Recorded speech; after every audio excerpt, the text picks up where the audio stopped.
Nottingham Forest won, Arsenal nil. Now you're probably looking at this and like, yeah, Calafiori, he went close. Would have been a fantastic goal. And listen, Calafiori does offer, those moments of brilliance every now and again. But listen, I mean, if we're gonna rely on that to get, over the rest of the season in terms of like our goal output, then it's looking bleak. And I'll be honest, it just might be it might be a top four race at this point. Obviously, we've gone and dropped points again. We're struggling to score, as you can see. Leicester, we struggled to score. Obviously, Marina came off the bench, 2 goals. We were fortunate to get them. West Ham, we blanked. Today, we blanked as well. So, if you actually look at those games in total, that 3 game stretch, only 2 goals scored off the bench for Marino. Like, I don't even know where our next goal's coming from. Martin Odegaard, he's having a shocking season. Declan Rice is struggling to twist his hips and, seems to only pass, the way he's facing. And the thing is, Declan Rice is actually one of the best sixes in the world. But obviously, Arteta wants to play him, and, whilst he does enjoy playing it, when the game opens up, when it's a low block, Declan Rice is at 8, I don't see the use, personally. And Declan Rice will be one of the first to tell you as well, in a game that opens up, he's down to be, the 8 bombing on and whatnot. But when there's a low block, I just don't see the reason why you'd have Declan Rice as an 8.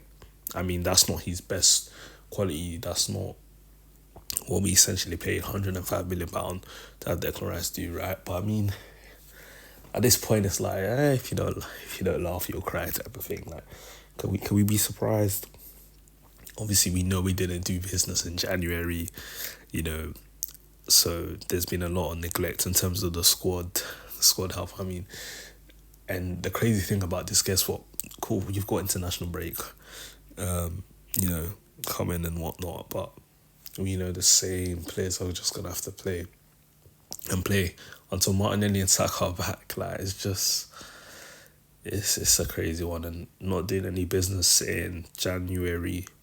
I mean, I couldn't believe that because we needed to rectify what we didn't do in the summer, and we chose not to do business. There was money there, obviously. You saw the Watkins bid. They were playing around. I mean, with a team like that, you have to look at it and you're like, are they really serious? They don't really want to do bits. Plus, when the Champions League still as well. Yeah, man. We're cooked. Going into the season, we were light in terms of the squad we had, and yet they still went ahead and decided, not to sign anyone in January. I mean, that's not forgivable. We won't forget the season how, we thought this was going to be the year. We kick and City have had an off year and we just didn't capitalise on it. That's shocking to me because I think City will be back next year. Chelsea might be strong. Liverpool, they'll be right up there. Obviously, Slots won. Well, he hasn't won, but he's looking like he's going to win his first Premier League title. There's no guarantees. Like, just because you challenged last year, that does not mean you'll challenge the next year, right? When Tottenham were challenging under Pochettino and they were looking good, there was no assurance that they'll challenge the next year. What happened eventually, they fell away, Poch got sacked, whatever. These things happen, right? They happen. And I'm looking at it, and I'm even now looking at situations of a Saka, a Saliba, who in the summer, both of them actually, they've got 2 years left on their contract. That then becomes a precarious situation because what do you do? Do you get your value for money then, or do you let them play another season and then all of a sudden 1 year left on the contract and you're then in a vulnerable position as a club? And Arsenal, they need to recoup everything because when they need to spend, they don't spend anyway. So recouping, they must recoup.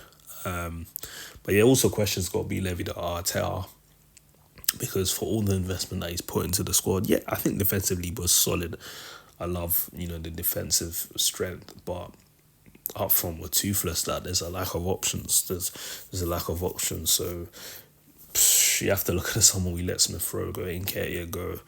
I mean, right now I'm looking at it and I'm just like, even to have a body up there would be useful, but you know, just don't really have much, really. And yeah, it's all come back to bite us back. But listen, regardless of the situation we're in, I expect these guys to, keep pushing and finish the season as strong as possible. Don't let it be an excuse and tail off. Do not let that be the story, because it could get really dark. Like, I'm talking, they could fall out the top four if they're not careful. Like, remember, I ain't joking, because we still got to go to Anfield as well. It's not a joke.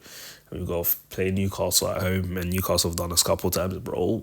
I'm telling you, if we play around like this continuously and no one wants to take the onus to score, we will struggle to get in the top four. I'm telling you, it's not a joke. It could get dark very quickly. But yeah, hopefully that doesn't happen. Hopefully we at least finish the season strong. Let's see what we can do in the Champions League. Not confident.